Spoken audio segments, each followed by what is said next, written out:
好，大家好，欢迎来到本期视频啊。那么今天呢，咱们来聊一聊这个姗姗来迟的这个 C-X 最新固件的这个分析的视频。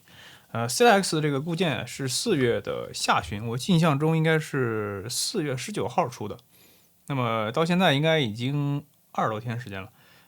一直没给大家做这个更新视频因为这次更新啊，在大部分人看来，它不算是一个很大的升级，但是对一部分人来说，这个升级是非常能够感知得到的，它存在的。所以今天这个视频，咱们就简单分析一下这个固件。我们今天视频讲2个内容，第一个就是对于 C-X 来说应该怎么去升级固件，第二个就是在这个 1.10.1 的固件升级之后，有哪些新的特性是能够给我们带来一些全新的体验的。升级固件的话，如果是传统的 CIZ1 甚至是更老的机器的话，那只有一种方法，就是在这个 Ricosita 的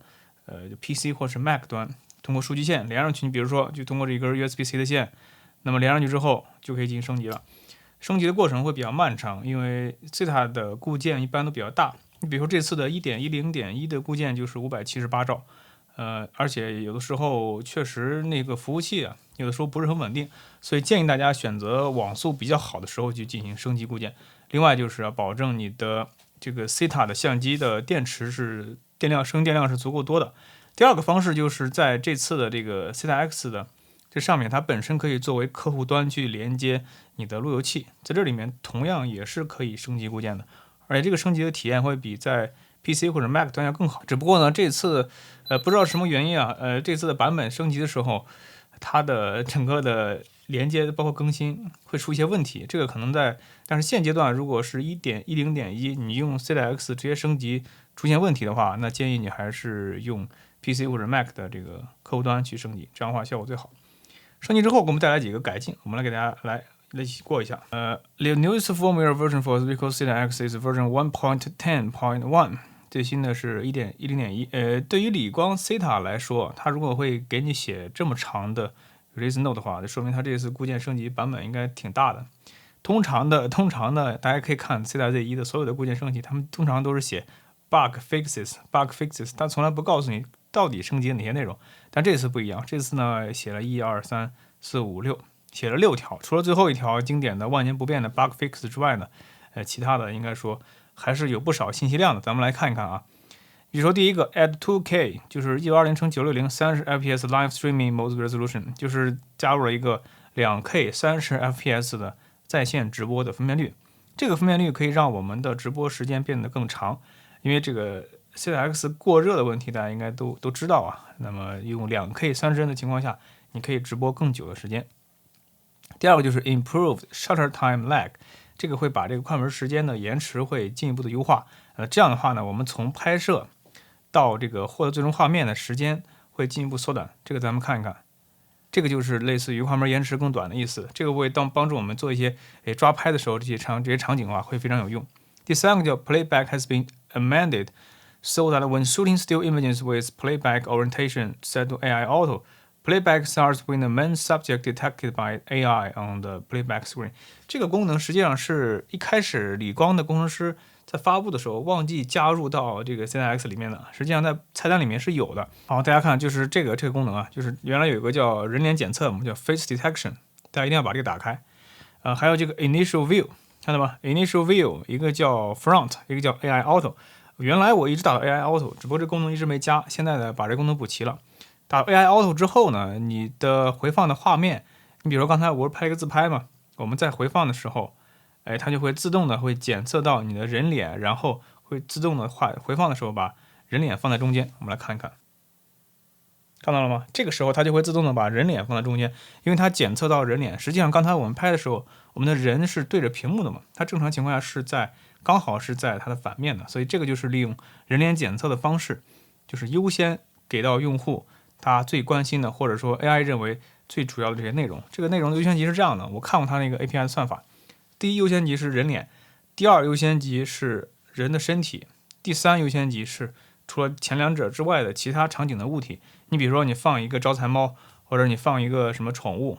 甚至你放一个小音箱，它就会检测到这些轮廓或者说比较分明的这种物体，然后作为它的初始的展示的视角。所以大家记住这个优先级：人脸、身体以及其他物体。咱们把这个 C-X 作为日常的这种日常记录的相机的时候，它对我们的这个拍摄和分享会非常的有用，而且这个是把 AI 的计算放在本地的一个比较好的体现嘛。那么接下来就是 fix the bug when position information is only recorded first image taken should continuous shot using multi-bracket shooting so that position information is recorded for all images。这个问题实际上用到的人可能会比较少，但是我个人也发现了，就是当我们用这个连拍模式或者是用这个 bracket 曝光包围曝光的时候，这个相机会在很快的时间内快速拍摄多张照片。因为 CIX 这次是内置的那个 GPS 那个信息的嘛，所以呢，理论上它会理论上应该是每张画面都有坐标的。但是我们通过回放会发现，只有第一张有坐标，而后面的就没有这些信息了。这个对于咱们拍摄一些画面的时候，对于一些异形场景，就是这些测绘啊，或者是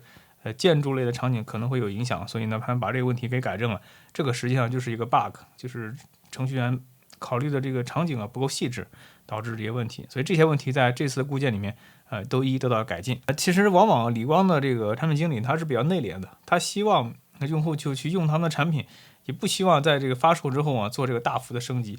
这一点设计实际上也是制约 CIX 能够发展的更好的一个方面。这块 Insta30 做的比较好，这个 Insta30 产品经理能和用户打成一片。当然，这个大家的这个设计产品的思路是不一样的。你比如说理光的这个设计思路呢，就是希望能够在发售的时候就给到用户一个完成度非常非常高的一个产品。而且 Cita 的这个研发团队的人其实并不多，大概有7-8个人，所以呢，他想去根据用户的反馈的迭代升级的话，这个资源是比较受限的。而像 Insta30 的话呢，它会在上市的时候给到你一个比如说8成或者是9成的一个完成度的产品，剩下的部分由用户来提反馈。我们不停的改进，然后就用例如互联网的模式去不停迭代产品，这也是另外一种思路。CIX 呢，这个重要的目标人群可能还是那个To B 的这些用户，而那个 Insta30 呢是 To C 的用户，所以他们这两个在产品设计和软件迭代升级方面的这个策略不同，应该说在现在的行业内都是能够理解的，好吧？那今天这个视频就是给大家分享一下，就是怎么去升级 CIX 的固件，并且我们以 1.10.1 为例。给大家展示这次固件版本升级之后到底有哪些新特性。对于理光来说啊，以我这么多年来对于理光竞达的认识啊，它如果敢去更新，就是第一个小数点后的这个数字，你比如说原来是 1.00， 现在是 1.10， 那这个版本对于 Cita 来说就一定是一个比较大的版本了。一般来说是这样的，你像 Cita Z1 的话呢，经过了 N 次的迭代之后呢，目前才来到 2.0， 后续的话今年应该会很快，5月或者6月份。Cita Z1会有一个 2.1 的版本，大家可以期待一下。